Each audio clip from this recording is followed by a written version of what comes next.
Сәлеметсіздер ме балалар? Бүгін математика 3 сынып 67 сабағымызды бастаймыз. Алдымен видеоға лайк басып, каналыма тіркеліп, қоңырау белгісін басуды ұмытпаңыздар. Бүгінгі тақырыбымыз толық ондықтар мен жүздіктерді көбейту және бөлу. Әлемнің белгілі ғимараттары, көпірлер. Сен толық ондықтар мен жүздіктерді көбейтуді және бөлуді үйренесің. Бірінші тапсырмаға қарайық, өрнектердің мәнін тапсаң, мына әйгілі көпірлердің қай елде орналасқанын білесің. Бірінші суреттің астына Тауэрс көпірін табуымыз керек. Бұл амалды шығару арқылы. 750 азайту 3 көбейту 8 қосу 56. Бірінші көбейту амалын орындаймыз. Екінші азайту амалы, үшінші қосу амалын орындаймыз. 750-ді жазамыз, азайту 3-ке 8-ді көбейтсек 24 деп жазамыз, қосу 56. 750-ден 24-ті азайтқан кезде 726 болады. 56-ны қосқан кезде 782 болады. 782 деген міне мұнда көрсетілген. Бұл бізде Ұлыбританиядағы Лондон қаласындағы Тауэрс көпірі екен. Бұлай стрелкамен көрсетеміз. Келесі арқар көпірін табуымыз керек. Жақшаның ішіне 30 қосу 51, жақша жабылған, бөлу 9 қосу 400. Бірінші жақшаның іші орындалады. 1. Екінші бөлу амалы орындалады. 2. Үшінші қосу амалы орындалады. Жақшаның ішін қосқан кезде 30-ға 51-ді 80 шығады. Бөлеміз 9 қосу 400 деп жазамыз. 81-ді 9-ға бөлсек 9, 400-ді қосқан кезде 409 болады.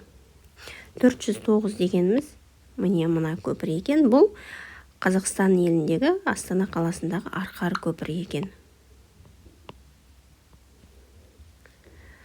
Келесі үшінші амалды орындауымыз керек. Бруклин көпірін табуымыз керек. Бұл жақшаның ішінде 100 азайту 36, бөлу 8 қосу 700. Бірінші біз жақшаның ішін орындаймыз, екінші бөлу амалын орындаймыз, үшінші қосу амалын орындаймыз. Жақшаның ішінде бізде 100-ден 36-ны азайтқан кезде 64 болады, бөлу 8 қосу 700 деп жазамыз. 64-ті 8-ге бөлсек 8 қосу 700, екеуін қосқан кезде 708 болады. Яғни 708 міне мұна сурет. Бұл ақш-тағы Нью-Йорк қаласындағы Бруклин көпірі екен. Екінші есепке қарайық. Есептеулерге қара, түсіндіруді жалғастыр. 20 көбейту 4 келіп тұр. Яғни бұл 20-ның 4 рет қосқандағы мәнге тең болады. Яғни міне 1, 2, 3, 4. 20-ны 4 рет қоссақ 80 саны шығады. 20-ны 4-ке көбейтсек 80 саны шығады. Немесе 20-ны біз 2 ондық деп жазаламыз. 2 ондық көбейту 4, 8 ондық болады. Яғни ондық дегеніміз 1 нолды береді. Сонда бізде 80 саны шығады. 4-ті көбейтеміз 20-ға. Яғни бұл біріншісінде 20 көбейту 4 болды. Енді 4 көбейту 20. Демек, орындары ауыстырылғанмен, көбейтіннің орындары ауыстырылғанмен мәні өзгермейді. Мәні 80 шығады. 80 бөлу 4 20 шықты. Немесе 8 ондық бөлеміз 4-ке, сонда бізде 2 ондық шығады. 2 ондық дегеніміз 2 ондық деген 1 ноль береді, сонда 20 шығады екен. 80 бөлу 20 4 шығады. Немесе біз жаза аламыз 8 ондық бөлу 2 ондық тең 4 деп. Енді келесі бізде 200 көбейту 4. Жаңағыдай 20-ны көбейтеміз 4-ке, бұл жерде 200-ді көбейтеміз 4-ке. 200-ді көбейтеміз 4-ке. Бұл дегеніміз 200-ді 4 рет қосқандағы мәнге тең болады. 200-ді 4 рет қоссақ 800 шығады. 200-ді 4-ке көбейтсек 800 шығады. Немесе біз 200-ді көбейту 4 тең 800-дік деп жаза аламыз. 800-дік дегеніміз 2 нольді береді, сонда 800. Енді орнын ауыстырамыз. 4 көбейту 200 тең 800 саны шықты. 800-ді 4-ке бөлеміз. Яғни 8-ді 4-ке бөлсек 2, артындағы 2 0 жазылады. 200 немесе 8 жүздік бөлу 4 2 жүздік болады. Яғни 8-ді 4-ке бөлеміз 2 жүздік. 2 жүздік дегеніміз 200. 800 бөлу 200 4 шығады. Немесе 8 жүздік. Жүздік дегеніміз 2 0 бөлу 2 жүздік дегеніміз 2 0 2 жүздік тең 4 болады. Бұл жерде 2 0 қысқарады. 8-ді 2-ге бөлсек 4 шығады. Үшінші есепке қарайық. Үлгі бойынша тағы да 2 баған құрастырып, оларды есепте. 30 көбейту 2 60. 2 көбейту 30 60. 60 бөлу 2 30. 60 бөлу 30 2. 200 көбейту 3, яғни 2 мен 3-ті көбейтсек 6, артындағы 2 0 жазылады, 600 болады. 3 көбейту 200, 3-ке 2-ні көбейтсек 6, 2 0-ді жазамыз, сонда 600 болады. 600 бөлу 3, алдындағы 6-ға 3-ті бөлсек 2, 2 0 жазылады, 200 саны шығады. 600 бөлу 200, 2 0 қысқарады, 6-ны 2-ге бөлсек 3 шығады. Келесі бізде 50 көбейту 2 тең 100 болады. Яғни алдындағы 5 санымен 2-ні көбейтеміз, 10 болады. Артындағы 1 0-ді қойсақ 100 болады. 2 көбейту 50, 100 саны шығады. Демек 2-ге 5-ті көбейтсек 10, мына 0-ді қоямыз, 100 болады. 100-ді бөлеміз 2-ге, яғни бір бөлінбейді. Мына 10-ды 2-ге бөлсек 5, мына 0-ді артына жазамыз, 50 болады. 100-ді бөлеміз 50-ге. Яғни бізде мына 0 мен 0 қысқарады. Сонда 5-ті 10-ды 5-ке бөлеміз, сонда 2 саны шығады. Келесі 500 көбейту 2. 5 пен 2-ні көбейтсек 10 болады. Артындағы 2 0-ді жазамыз, сонда 1000 саны шығады. 2 көбейту 500. 2-ні 5-ке көбейтсек 10. 2 0-ін жазамыз, сонда 1000 саны шығады. 1000-ді бөлеміз 2-ге. Бір бөлінбейді. 10-ды 2-ге бөлсек бізде 5 болады. Артындағы 2 0-ді жазамыз. 500 саны шығады. 1000 бөлу 500. Бізде 10-ды 5-ке бөлеміз. 2 шығады. 2 0 қысқарып кетеді. Мұқият тыңдайық. Санды 2 санның көбейтіндісіне көбейту үшін алдымен оны бірінші көбейткішке көбейтіп алу керек. Содан кейін шыққан көбейтіндіні екінші көбейткішке көбейтеміз. А көбейту жақшада В көбейту С тең А көбейту В, жақшаны жауып көбейту С деп жазамыз. Есептеу тәсілін түсіндір. 20 көбейту 4. Бізде 20 көбейту 4. Енді бұны 20 дегеніміз бізде 20 дегеніміз 2-ның 10-ға көбейтіндісін жақшаға жазамыз. Жақшаның сыртына мына көбейту 4-ті жазамыз. Бізде бұны ыңғайлы болу үшін 2-ні 4-ке көбейтеміз жақшаға, сыртына 10-ды көбейту деп жазамыз. Сонда бізде жақшаның ішіндегі 2-ні 4-ке көбейтсек 8, 8-ді 10-ға көбейтсек 80 шығады. Келесі 200 көбейту 4.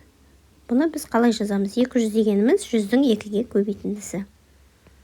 Жақшаға жазамыз, көбейту 4. Бұны бізге ыңғайлы жазу үшін жақшаның ішіне 2 көбейту 4 дейміз де 100-ді жақшаның сыртына шығарамыз.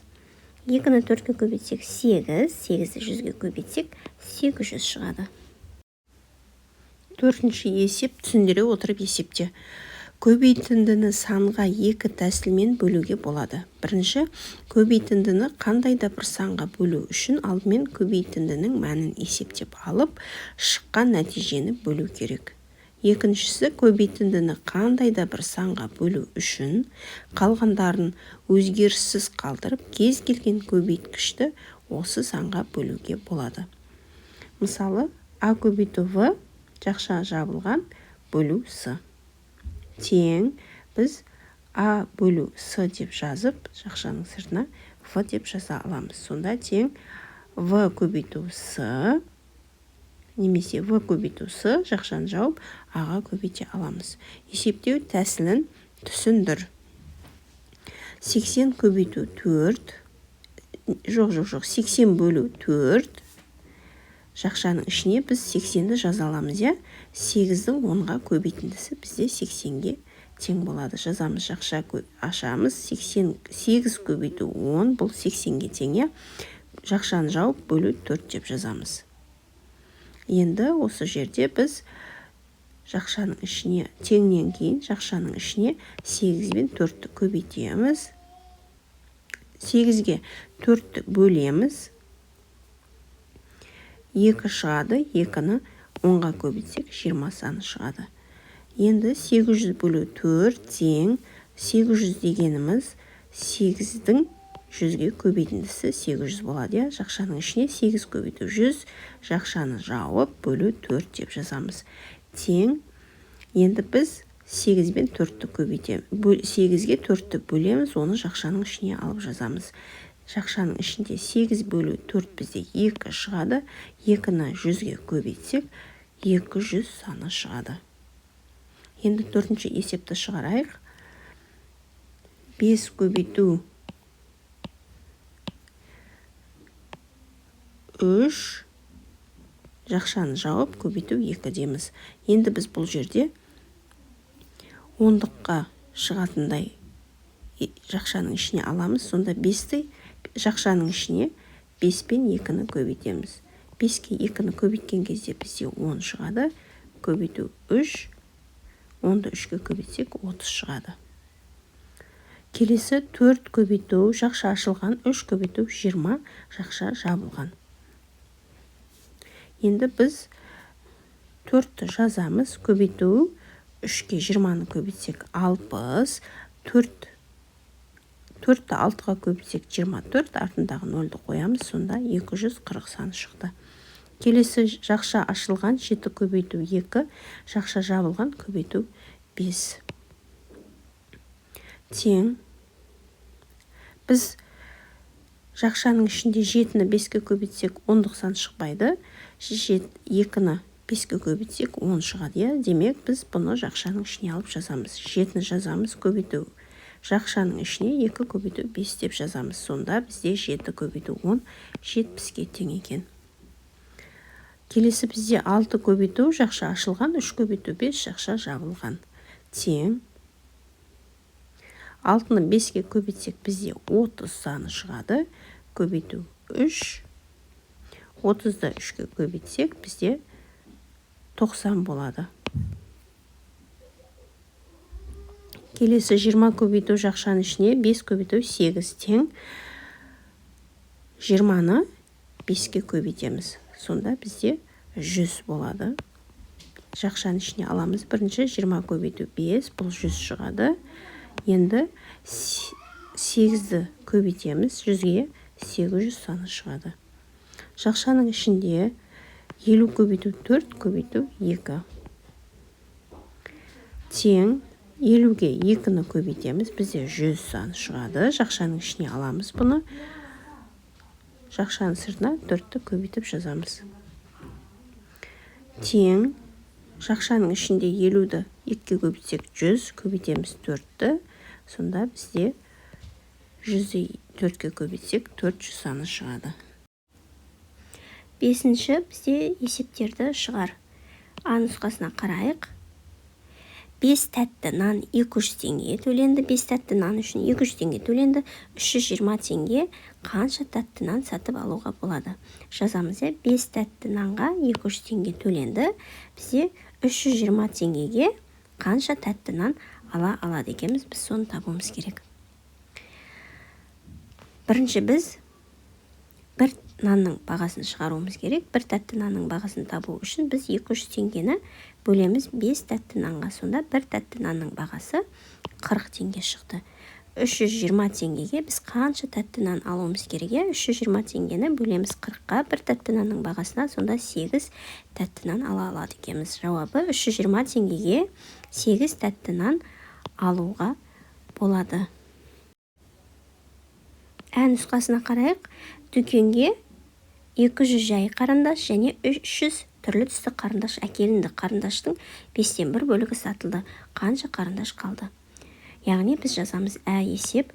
Дүкенге бізде әкелінді 20 жай қарындаш, 300 түрлі түсті қарындаш. Біз енді қарындаштың барлығын табуымыз керек. Одан кейін қанша сатылды? 5-тен 1 бөлігі сатылды. Ол қанша бөлікті құрайды? Қанша санға құрайды? Соны табуымыз керек. Және қанша сатылды, бізде қанша қалды? Біз соны табуымыз керек. Шешуі: жай қарындаш 200, түрлі түсті қарындаш 300, жалпы барлығы 500 қарындаш әкелінген екен. Сол 500 қарындаштың 5-тен 1 бөлігі ғана сатылыпты. Яғни 500-ді 5-ке бөліп 1-ге көбейтеміз. 500-ді 5-ке бөлсек, бізде 100 шығады. 100-ді 1-ге көбейткен кезде өзі шығады, 100 саны шығады. Енді бізде қанша қалды? Бізде соны табуымыз керек. 500 қарындаш болды, 100 қарындаш сатылды, сонда дүкенде 400 қарындаш қалды. Жауабы 400 қарындаш қалды. 5-ші есептің бұл нұсқасына қарайық. Сырлаушы 300 метр квадрат қабырғаны сырлады. Бұл барлық қабырғаның 6-дан 1 бөлігін құрайды. Ол әлі қанша метр қабырғаны сырлауы керек? Біз бірінші барлық қабырғаны табуымыз керек. Сырлады 330 квадрат метрді, бұл 6-дан 1 бөлігін құрайды. Барлық қабырғаның 6-дан 1 бөлігі 30 метр квадратты құрайды. Енді сырлау керек. Қанша? Біз соны табуымыз керек. Ол үшін біз 30-ды 6-ға көбейтеміз. 30-ды 6-ға көбейтсек, бізде 180 шықты. Бізде жалпы қабырғаның квадраты бізде 180 квадрат метр шықты. Оның 30 метр квадратын сырлады. Яғни 180-нен 30-ды азайтамыз. Сонда 150 шықты. Жауабы ол әлі 150 метр квадрат қабырғаны сырлауы керек. 6-шы есеп: түсіндіре отырып есепте дұрыстығын тексер. 80 бөлу 2. 8-ді 2-ге бөлеміз 4, 0-ды жазамыз, сонда бізде 40 болады. 40-ды 2-ге көбейтеміз. Демек, біз 4-ке 2-ні көбейтеміз, артындағы 0-ды қоямыз. 4-ке 2-ні көбейтсек 8, 0-ды қоямыз, 80 болады. 800-ді 2-ге бөлеміз. Бұл бірінші. 8-ді 2-ге бөлеміз, 4 болады. Артындағы 0-ды қойсақ 400 саны шығады. 400-ді көбейтеміз 2-ге. 4-ке 2-ні көбейтсек 8, мына 2 0-ды қоямыз, сонда бізде 800 болады. 900 бөлу 3. Яғни оң жақтан санағанда 2 0-ы қысқартылады. 9-ды 3-ке бөлсек, бізде 3 шығады. Келесі 300 көбейту 3. 3-ке 3-ті көбейтсек 9 болады. Мына 2 0-ды қосамыз, 900 саны шығады. 400 бөлу 2. 4-ті 2-ге бөлсек 2 болады. Мына 2 0-ды қоямыз, сонда бізде 200 саны шығады. Келесі 200 көбейту 2. 2-ге 2-ні көбейтсек 4, артындағы 2 0-ды қосамыз, 400 саны шығады. 100-ді 20-ға бөлеміз. Бұл жерде артынан 1 0, 1 0 қысқарады. 10-ды 2-ге бөлсек 5 шығады. 20 көбейту 5. 2-ге 5-ті көбейтсек 10 шығады. Мына 0-ды қоямыз, сонда бізде 100 саны шығады. 100-ді бөлеміз 2-ге. 10-ды 2-ге бөлсек 5 шығады. Мына 0-ды қоямыз, сонда 50 саны шығады. 50-ді көбейтеміз 2-ге. Яғни 5-ге 2-ні көбейтсек 10. Мына 1 0-ды апарып қоямыз артына, сонда 100 саны шығады. 1000 бөлеміз 200-ге, демек артынан 2 0 қысқарады. Сонда 10-ды бөлеміз 2-ге, 5 саны шығады. Келесі 200-ді көбейтеміз 5-ге. Бұл дегеніміз 2-ні 5-ге көбейтсек 10, мына 2 0-ды қоямыз артына, сонда 1000 саны шығады. 60 бөлу 30. 2 0 қысқарады, алтыны 3-ке бөлсек 2 саны шығады. 30-ды көбейтеміз 2-ге. Бұл дегеніміз 3-ті 2-ге көбейтсек 6. Мына 0-ды артына апарып қоямыз. Сонда 60 саны шығады. 7-ші есеп есепте.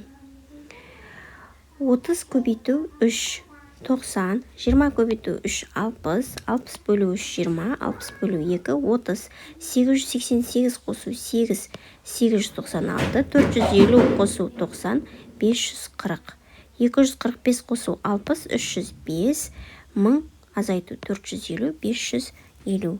666 қосу 6, 672, 7 қосу 343, 350, 160 азайту 80, 80, 550 қосу 200, 750. 300 көбейту 2, 600, 200 көбейту 3, 600, 600 бөлу 2, 300, 600 бөлу 3, 300 шығады. 8-ші есеп. Теңдіктер тура болатындай жақшалар қой дейді. Бірінші есепке қарайық. 5 көбейту 20 қосу 30. Біз жақшаны 20 мен 30-дың қосындысына қоямыз. Екеуін қосқанда 50 болады. 5-ке көбейтсек 250 шығады. Келесі бізде 130 шығу үшін 5-ке 20-ны көбейтеміз 100 болады. 30-ды қоссақ 130 болады. Келесі 400 қосу 200-ді жақшаға аламыз. Қосқан кезде 600 шығады. Бөлеміз 2-ге 300 саны шығады. Келесі 400 қосу 200 бөлу 2. 200 бөлу 2-ні жақшаға аламыз. 200-ді бөлеміз 2-ге бізде 100 шығады.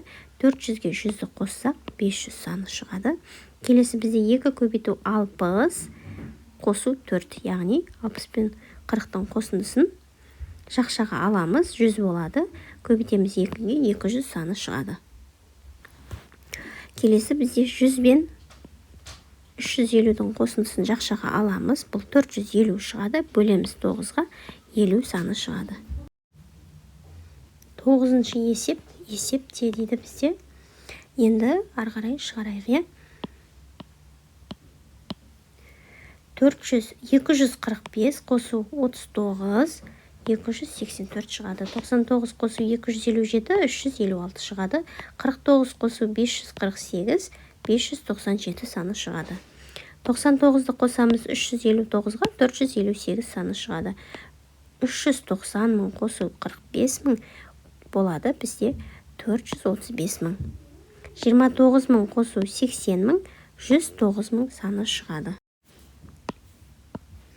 Бізде 10-ші есеп қандай сандары түсіп қалған, біз соны табуымыз керек. Бізде мына жерде 9 саны болу үшін қандай санды азайтқан кезде 9 болады. Бізде 10-нан 1-ді азайтқан кезде 9 болады.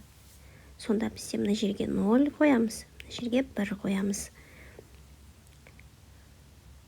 Келесі бізде мына жерде 1000 болады демек, 100 саны бізде көрсетілген. Артындағы 0-ды таптық және 1-ді таптық. Сонда бізде 249 саны шығады екен. Келесі бізде қандай саннан 7-ні азайтқанда 3 шығады. Бізде 10 санынан 7-ні азайтсақ 3 шығады. Сонда бізде бұл жерде 0 болады. Міне 10 деп алайық. Мына жерде 9 болады. Демек, мына жаққа біреу көмекке кеткендіктен мына жерде 10 болады. 9 болады бұл жерге. 9-дан 7-ні азайтсақ 2 болады. Демек, бізде 6. Алтыны жазамыз. Бұның біреу мына жаққа көмекке кеткенде бізде мына жерге 5 қалады. 523.